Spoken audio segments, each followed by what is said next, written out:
Holocaust Memorial Day. Some people have questioned the way in which the BBC handled the coverage of that story, the way they broke the news. Let's listen to Julia Hartley-Brewer, and she's going to show you the clip. And I want to play you a little clip of various BBC programmes and news presenters talking about Holocaust Memorial Day, which was, of course, yesterday. Have a little watch and a listen. 27th of January, Holocaust Memorial Day, a day for remembering the 6 million people who were murdered by the Nazi regime over 80 years ago. Now, today marks Holocaust Memorial Day, a day for remembering the 6 million people who were murdered by the Nazi regime. Have you spotted the mistake yet? 6 million people. What have they not mentioned? Regime over 80 years ago. Today marks Holocaust Memorial Day, a day for remembering the 6 million people who were murdered by the Nazi regime over 80 years ago. So 3 different news programmes, major presenters, all saying the same thing. Clearly a script that, if it's the BBC, has gone through at least 20 very senior people in a committee. And did you hear what wasn't said? Because they were saying the Holocaust Memorial Day was about the 6 million people who were murdered. No, it's not. No, not more than 6 million people were murdered in the camps by the Nazis. The key figure that 6 million refers to is Jews. The BBC on Holocaust Memorial Day failing to mention that it was Jews who were targeted, particularly a concern when they talk about their Raytheon, absolute key aim, which is not just to entertain but also to inform and educate our nation at a time when many, many children aren't taught about the Holocaust in schools, and many, many people, adults, don't know what actually happened in the Holocaust. Claire Pithell, I mean, genuinely, you don't hate the BBC enough. I said to my husband last night, I don't even think I can justify morally paying the licence fee anymore. I have to obey the law. I think it's immoral for me to give these people money now. Clearly a mistake. But let's look at the definition. What do you mean by the Holocaust? Does the Holocaust only refer to the Jewish people who lost their lives during that period of time? We know that there were others that were also targeted, and the Jewish community, the most disproportionately targeted. It was an attempt to completely wipe out the population. But does the Holocaust, with a capital H, also refer to the gay people who lost their lives, to the Roma traveller community that lost their lives, the communist people, the many Polish people? Is that what the Holocaust is referring to? Or does the Holocaust only refer to the Jewish people? If so, then the presenter clearly should have said the 6 million Jewish people who perished at the hands of the National Socialists. Or should they have said, well, it was 6 million Jewish people, 2 million Roma travellers, I don't know how many gay people lost their lives during the Holocaust. So what was the mistake? Clearly, what they've picked up on is the lack of mentioning Jewish people, the Jewish community. And I can understand how Jewish people might find that offensive, upsetting. But when do we remember the other communities by name? Very rarely. I don't think there is a day to remember the Romani travellers, for example. Let's have a look at another clip and see how other people are reacting to it. I don't like this guy. Can't stand him, Nick Ferrari, but he's on the same page. Here we go. Wrong. The 6 million were the Jewish people. It is more than 8 million. How can you be so factually incorrect?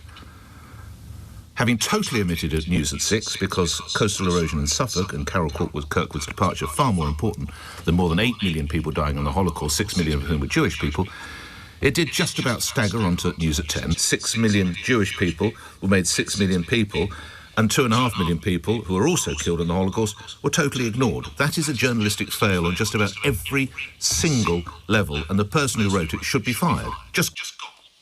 So Nick Ferrari, during the pandemic, was banging on about forcing people to take an injection, which is similar to what some people did during the war, obviously with different implications, but I can't stand that guy. Doesn't mean that he's wrong about this, Nick Ferrari.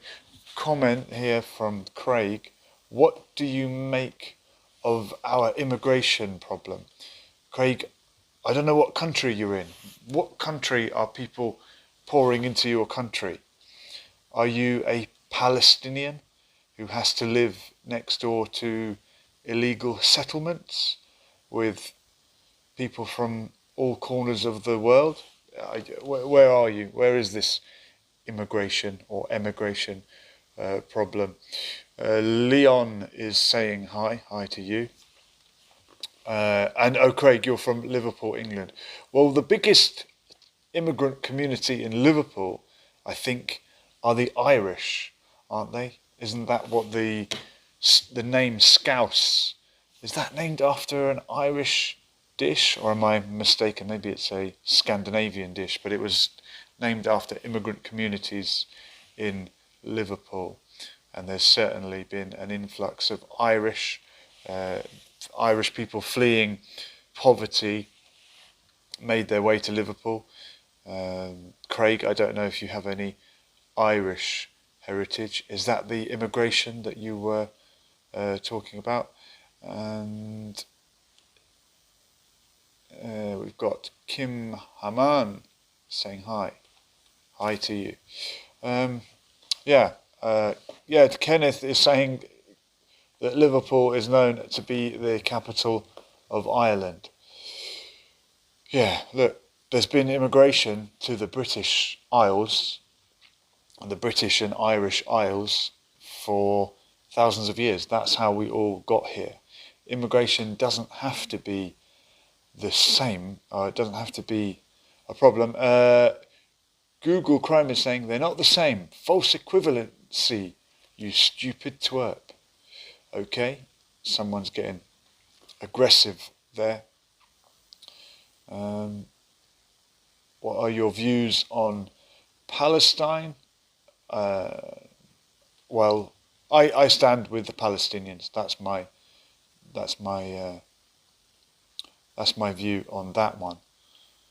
But I'm open to debate. I want everybody to have their say. If you disagree with me, you're welcome. You can send me a voice note. I've got a phone connected to WhatsApp if you want to tell me something. I believe in freedom of speech. I believe we all should have the right to say what we want to say. I don't believe in book burning or anything like that. And Ali is saying, okay, so you're human, so I follow. Yeah, but Ali, don't follow me just because you agree with me. If you're a Palestine supporter and you're only following me because I support Palestine too, well, broaden your horizons, Ali. You should be speaking to the people that disagree with you. From the clash of the spark of the clash of opinions. Isn't that what Einstein said? Look, let's listen to the other side. This is Danny, I forget his surname, but he's an Israeli politician. Today, remembrance alone is not enough. Because while we remember, Jews are attacked. While we speak, hatred spreads. Words, slogans, and statements have failed to stop the violence. I stand before you as Israel's ambassador to sound the alarm. The time for talk is over. The time for action is now. In recent years, we have heard many warnings from this podium about the rise of anti-Semitism, about dangerous lies, about how hatred begins with language. Those warnings are right, but they ring hollow when the lies that fuel anti-Semitism are allowed to spread, including here, in this building, in the UN. when false narratives are repeated in this chamber, they do not stay here. They spread across the world with the rubber stamp of the UN. They harden into belief, they turn into hatred. To my fellow ambassadors here today, when you return to your missions later this afternoon, please ask for the numbers. How many anti-Semitic incidents were reported in the past year in your country? How many threats? How many attacks? Then ask the harder questions. How many indictments? How many prosecutions? How many convictions? When you see that gap, do not explain it away. That gap is a measure of failure. It is a space where hatred grows. It is not enough to come here once a year to speak about remembrance and then go home and allow the same hatred to spread unchecked. Remembrance without action is empty. Hatred that begins with words does not remain words. It spreads and it kills. Anti-Semitism did not end in 1945. It adapted.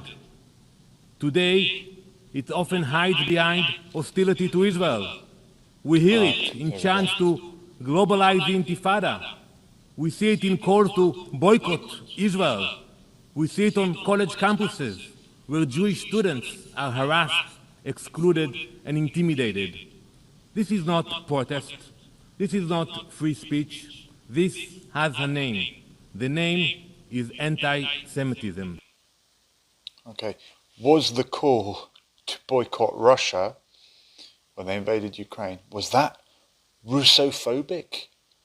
He's equating criticism of Israel with anti-Semitism, and there's been anti-Semitic attacks. We know that. We know anti-Semitism didn't go away, but you can't equate criticism of a country, boycotting a country. It is our democratic right to trade with whom we want or buy what we want. You can't force me to buy an Israeli product, can you?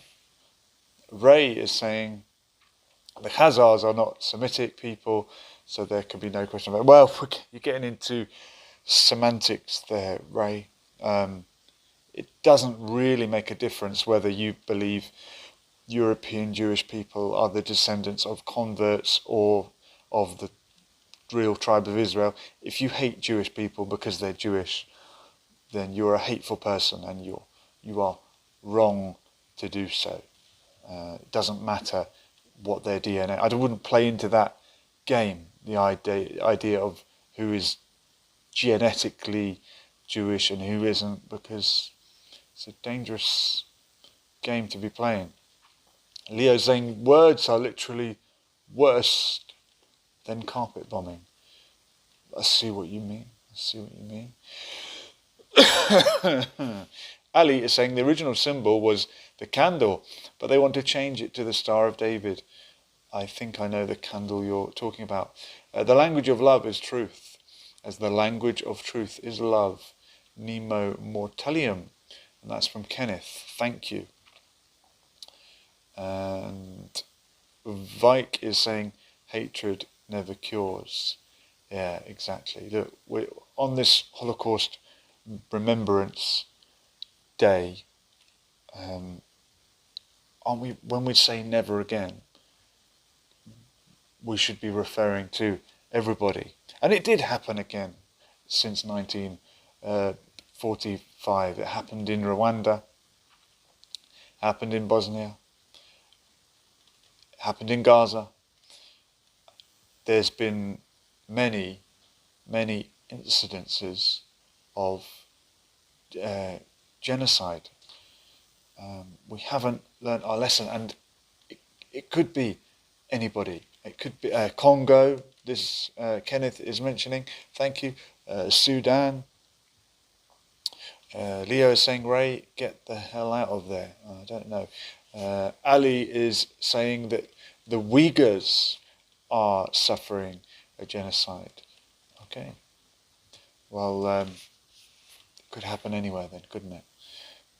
Of course, there are people that exaggerate a genocide, an ethnic cleansing, to try to give a excuse to invade a country. George is saying colonialist. I don't quite know what that means. Even the monks in other countries forgot the name. Okay. Well, look, I don't want to be too divisive. Surely we can all agree that we hope there'll never be any more Holocaust. There was, of course, before the Holocaust with a capital H in the 20th century. The first Holocaust of the 20th century was the Armenian genocide. The Armenian people lost, I think, 2 million, 3 million. But do the numbers even matter? You know, one life is a tragedy and 1 million is a statistic. It is the intention behind the plan to get rid of a people. And I know what's happened in Gaza. A lot of people try to question, oh, well, it's not a genocide, it's not this, it's not that. It was legally declared a plausible case of genocide. Even if it's not, or even if you won't accept that term, that's just not in your vocabulary, and you won't call it a genocide. Is it not still wrong? Should it not still have been stopped? Were they not innocent people being wiped out? And the vast majority of them, women and children, and we get stuck in arguments over terminology, and was it a this and was it a that? Children, so many children lost their lives. And we were watching it happening. And people that we got to know on social media, because they were posting every day, we saw them. The next day they were gone. And I'm sure you all remember Bisan, who every day logged in to say, I'm still alive. And thankfully she is alive. She's a survivor. She's a Holocaust survivor. The modern day Holocaust in Gaza. But so many of the people that she was with are not. Robbie Nick is saying, what about the Boer War?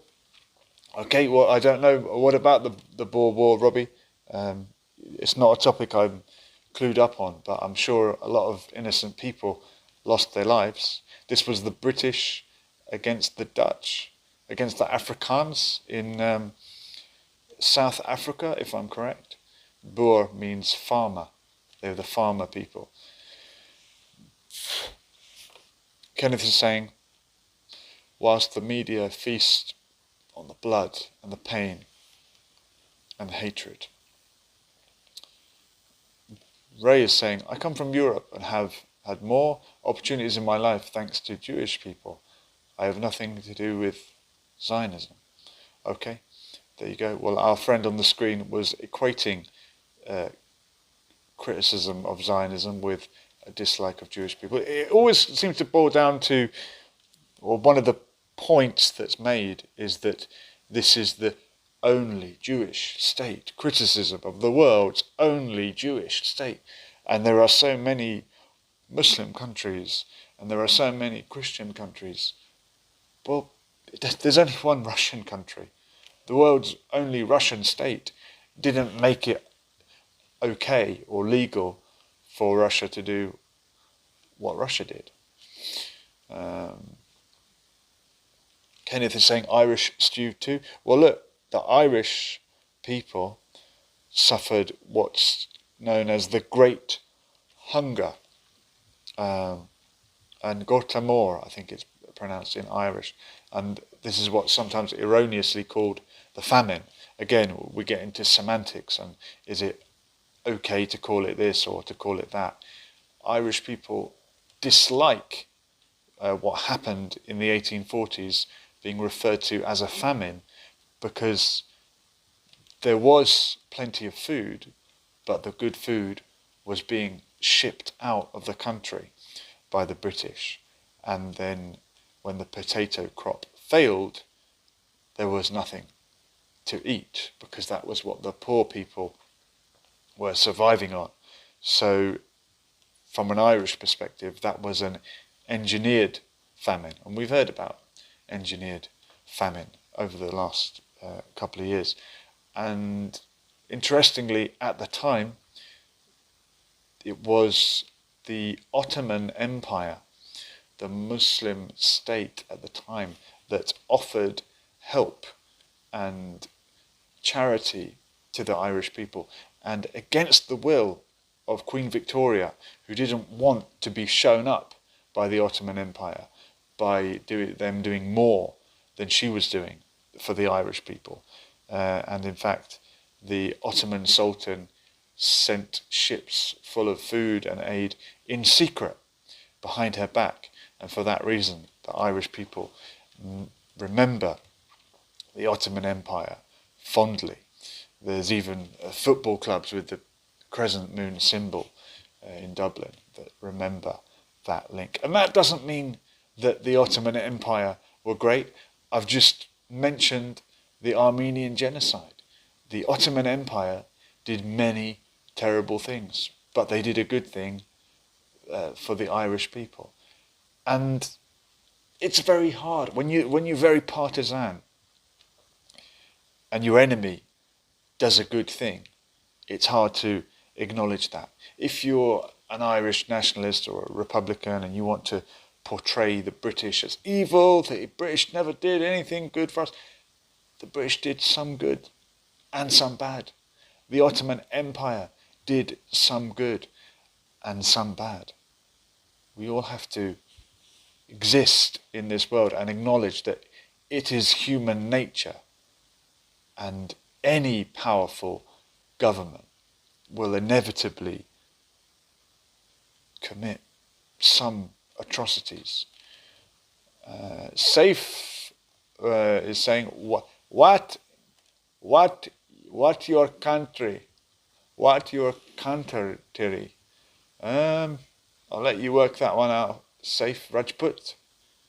I wonder. But we are broadcasting from England. Gustav, who's been on here before, says, our plant pathology professor taught us English also destroyed Irish houses. Yeah, there's no doubt about that one.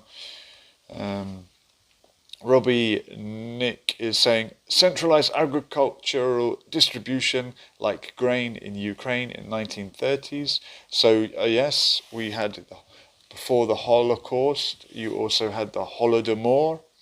This is when many Ukrainian people lost their life. The crop, was it mishandled? Was it requisitioned for the state?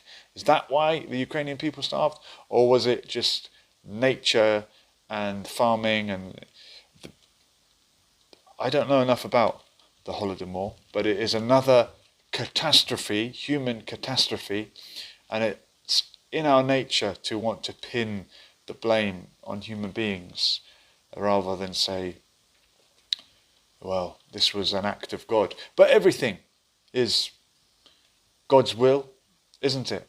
The good, the bad, whatever happens in your life, everything happens for a reason. Life is a test. It's not meant to be all plain sailing and easy. And yes, there will be horrible catastrophes in life. Human nature. Dubs Era is saying human nature. That's what Michael Jackson said, didn't he? Tell them that it's human nature. Haroon, great to hear from you. Haroon is saying, for some reason I can't put it on the screen. It is human nature to have E-days. Haroon's cracking me up. Dubs is questioning. An act of God. Yes, and some insurance policies don't cover that. But everything is an act of God. Everything happens with God's permission. Thy will be done, as it says in the Lord's Prayer. And Robbie's quoting another Michael Jackson song. All I want to say is they don't really care about us. He got that right, didn't he? Michael Jackson. What happened to him? Drug overdose. Terrible. Terrible what happened to Michael. And the British Empire also with its times of shame. But we're wise. Yes. Yeah, look, all empire. And it's difficult when an empire has got your name on it. If you're proud to be British, naturally you're going to be proud of the British Empire. But they did some good things. They did a lot of bad things. If you are Muslim or Turkish and you hear about the Ottoman Empire, and it was a Muslim empire, you're going to want to be proud of it and say, wasn't the Ottoman Empire great? And it did some good things. It saved Ireland many lives during the Great Hunger. It also enslaved teenage boys and forcibly converted them and made them serve as janissaries in the army. Look, no country, no culture has a clean slate. If you're a believer and you believe in God and you believe in your book, you could look at the book and say the morals in the book are perfect. But has anyone ever lived up to that? I don't think so. And maybe that's the point, that we will never be good enough, but we can strive to be better, and we can strive to say never again. But whenever you watch these films about the Holocaust and other historic moments, you always imagine yourself as being the good guy, and you think, well, I would never have done that. But how do you know? How do you know if push came to shove, would you inform on your fellow citizen? Would you throw someone under the bus to save your skin? Would you snitch on your neighbour? Love thy neighbour. Don't snitch on them. Robbie is saying, from my South African perspective, there is validity to, if it wasn't this empire, it would have been a different empire. If not British, then perhaps Chinese. Yeah, there's quite a lot of Chinese influence and community in South Africa. But now we're going to be biased. Is China's sphere of influence in the world a more morally just influence than modern Western civilization, Britain and America? Is what China's doing in Africa a different kind of imperialism? Maybe we're just years later, and 100 years ago everyone was barbaric, and now not so much. But China have a lot of influence in Africa. When Sudan decided to sell all of its oil to China, when Sudan was one big country, the biggest country in Africa, a Muslim country, for the large part Arab country, when they decided to sell all their oil to China, the next thing you know, you've got South Sudan. You've got a split, you've got partition, like you have in Ireland, like you have in India, Pakistan, Bangladesh.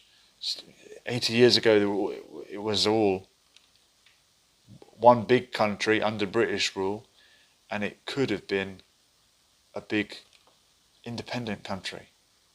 Wasn't to be. Mark saying imperialism is what Trump is up to. Yes, is he building the American empire just before he leaves office in the next couple of years? And Kenneth is mentioning Nigeria. Well, Nigeria is one big united country, but people often say that it shouldn't have been a united country because you've got Muslims in the north, Christians in the south.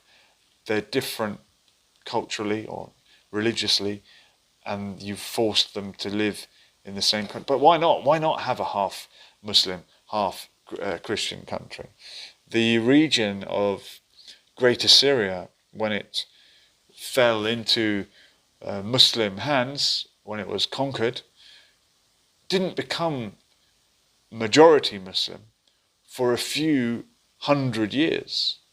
And you had Muslims and Christians sharing the same building in the Umayyad Mosque, which was a church. It was functioning as a church and a mosque at some point until the Christians, I think, sold their section, or it became entirely a mosque and the Christians went elsewhere. I think that's sad. I wish the Christians and Muslims could be together and could make an alliance. Make an alliance with Rome, whoever Rome is. Harun is saying, is Africa being forced to learn Chinese? Well, God, good question. Many African countries speak English as a lingua franca or as a second language or an official language. You go through Africa, you can walk from one end of Africa to another, or almost speaking either French or English. Are any of them learning Chinese or being forced to learn Chinese or having Chinese inflicted on them? I don't think so. But is that because Chinese is too hard to learn and the Chinese are already speaking the new lingua franca, which seems to be English? Mark is saying, only decent live stream tonight. Well done. Thank you very much, Mark. Do you mean it's the only decent one I've done ever, or is it the only decent one that's happening? I'll take the compliment either way. And Kenneth is saying they've been having troubles recently in North Nigeria. They have, and Donald Trump sent a few bombs over there. Did that help? Did he do that? Did he attack Nigeria? Not every Muslim is a believer. This is from Ray. Not every Muslim is a believer. A name means nothing as long as it exists in your heart. Moreover, you do not have to conform to others, such as culture or race. I like that. That sounds like common sense. And in China, they ask about the knee. This is from Harun. They say ni hao. I can't laugh. And we've got Travel with Saj, aka The World for You, who knows a lot about China because he's been there. I urge you all to get on to World for You. That's with a number 4, like we do on Lessons for Life. And you can find out about China. You can catch a glimpse of the Uyghur culture, and there's some very interesting conversations on there. This is a topic that's hard to touch upon because it gets very hushed up, but World for You can give you an insight on the world, including China. So I urge you all to do that. I hope you're doing well, Saj. Feel free to drop us a voice note. No one's sent a voice note yet, but the number is up there. Because I just want to hear your voice on my channel. Travel with Saj, World for You, is saying, so the Han Muslims don't really think the Uyghurs give a good name for the Muslim. Yeah, there are. So Han, as from what I understand, is the majority ethnic group in China, and there are people from that ethnic group who are Muslims. They or their ancestors converted to Islam. But the Uyghurs are a distinct ethnic group, a Turkic ethnic group, who happen to be Muslim. They are from East Turkestan, or the Xinjiang province. And I wonder, does their separatism stem from their ethnicity as much as it does from their religion? We hear very much about them being Muslim, but I think that's because other Muslims around the world want to stand with their oppressed brothers and sisters when they hear that one part of the Ummah is hurting and the Ummah is like a human body. They are more serious with the religion. This is from Travel with Saj. So the recent thing is the halal sign is being banned or tucked away or covered. Robbie is saying persecution for the Falun Gong in China also hushed up. Well, there's the Falun Gong, there's the Uyghur Muslims, there's the Dalai Lama and Tibet, there's Hong Kong, there's all these causes that the West jump on and support and feel sorry for and feel sympathy for, rather like the way Muammar Gaddafi of Libya felt sorry for the IRA and the plight in Ireland. I'm not saying one or the other is correct or right or wrong, just saying it's not surprising. Alright folks, I'm going to love you and leave you. It's been a pleasure to catch up on this Holocaust Memorial Day. Let's let it never happen again. But we will do another live stream. This has been Lessons for Life. We were here. We are gone. Latest.